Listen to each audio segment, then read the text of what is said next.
અમદાવાદમાં વધી રહેલા ક્રાઇમને લઈને છેલ્લા 2 દિવસથી ચર્ચાઓ ચાલી રહી છે. ત્યારે અમદાવાદમાં વધુ એક પાર્સલ બ્લાસ્ટની ચોંકાવનારી ઘટના સામે આવી છે.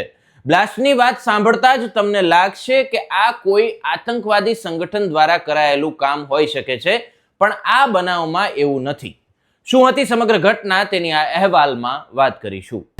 મમ્મીનો ફોન આવ્યો કે ભાઈ ઘરે કોઈ બોમ્બ લઈને આવ્યો હતો અને બોમ્બમાં વિસ્ફોટ થયો, જેમાં બાજુમાં મારા કાકા રહે છે, એમને બહુ ગંભીર ઇજાઓ થઈ છે. પેલા ભાઈએ કોઈ રિમોટ જેવું વસ્તુ હતું એમના હાથમાં, એ દબાવ્યું અને અહીંયા બહુ જ ખરાબ રીતનો વિસ્ફોટ થયો. અને આપ જોઈ શકો છો કે અહીંયા બધું બહુ જ લોહી છે. આ કોઈ બદ ઇરાદે આતંકવાદી સંગઠન જેવું મને લાગી રહ્યું.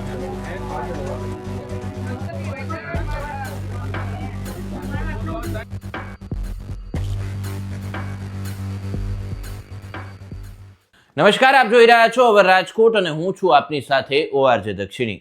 અમદાવાદના સાબરમતી વિસ્તારમાં એક ચોંકાવનારી ઘટના સામે આવી છે. સાબરમતી એરિયામાં આવેલા શિવમ રો હાઉસ ખાતે એક પાર્સલમાં બેટરી બ્લાસ્ટની ઘટના બનતા 2 લોકો ઇજાગ્રસ્ત થયા છે. પાર્સલમાં રહેલી બેટરીમાં બ્લાસ્ટ થતા ડિલિવરી બોય અને પાર્સલ રિસીવ કરનાર બળદેવભાઈ સુખડિયા ઘાયલ થયા હતા, જેમને તાત્કાલિક હોસ્પિટલમાં ખસેડવામાં આવ્યા હતા. પાર્સલ રિસીવ કરતી વખતે અચાનક ધડાકાભેર બેટરી ફાટતા મોટો બ્લાસ્ટ થયો હતો, જેના લીધે આસપાસમાંથી લોકો દોડી આવ્યા હતા. ઘટનાની જાણ થતા પોલીસનો કાફલો પણ ઘટના સ્થળે પહોંચી ગયો હતો અને બ્લાસ્ટ અંગે વધુ તપાસ હાથ ધરી હતી. આ ઉપરાંત ડોગ સ્ક્વોડ અને ઉચ્ચ અધિકારીઓનો કાફલો પણ ઘટના સ્થળે પહોંચી ગયો હતો. મળતી માહિતી અનુસાર રૂપેન બારોટ નામના વ્યક્તિએ આ પાર્સલ ગૌરવ ગઢવી થકી બળદેવભાઈ સુખડિયાને મોકલ્યું હતું. પાર્સલ રિસીવ કરનાર બળદેવભાઈ સુખડિયા હાઈકોર્ટમાં કારકુન તરીકે નોકરી કરે છે. આ ઘટના પાછળ જવાબદાર લોકોમાં જેનું નામ ખુલ્યું છે અને જેણે પાર્સલ મોકલ્યું હતું તે રૂપેન બારોટના છૂટાછેડા થયા હતા. તેની પત્ની બળદેવભાઈને ભાઈ માને છે. બળદેવભાઈ હાઈકોર્ટમાં નોકરી કરે છે અને તેથી રૂપેનને શંકા હતી કે બળદેવભાઈના કારણે જ તેમના છૂટાછેડા થયા છે, જેની અદાવત રાખીને બદલો લેવા રૂપેને આ કૃત્ય કર્યું હોવાની હાલ તો પ્રાથમિક માહિતી મળી રહી છે. પોલીસને આશંકા છે કે બ્લાસ્ટ માટે IED નો ઉપયોગ કરાયો હતો, જેમાં કથિત રીતે જ્વલનશીલ પદાર્થો જેવા કે સ્પિરિટ, બેટરી કે ગન પાવડરનો ઉપયોગ કરવામાં આવ્યો હતો. ફોરેન્સિક સાયન્સ લેબોરેટરી FSL ની ટીમે બ્લાસ્ટમાં કયા મટીરિયલ્સનો ઉપયોગ કરાયો છે તે જાણવા માટે ઘટના સ્થળ પરથી પુરાવા એકત્રિત કર્યા છે. પોલીસના જણાવ્યા અનુસાર આંતરિક મતભેદને કારણે પાર્સલ બ્લાસ્ટ કરવામાં આવ્યો હતો. ત્યારે અગાઉ પણ ભોગ બનનાર બળદેવભાઈને ધમકીઓ મળી ચૂકી હતી.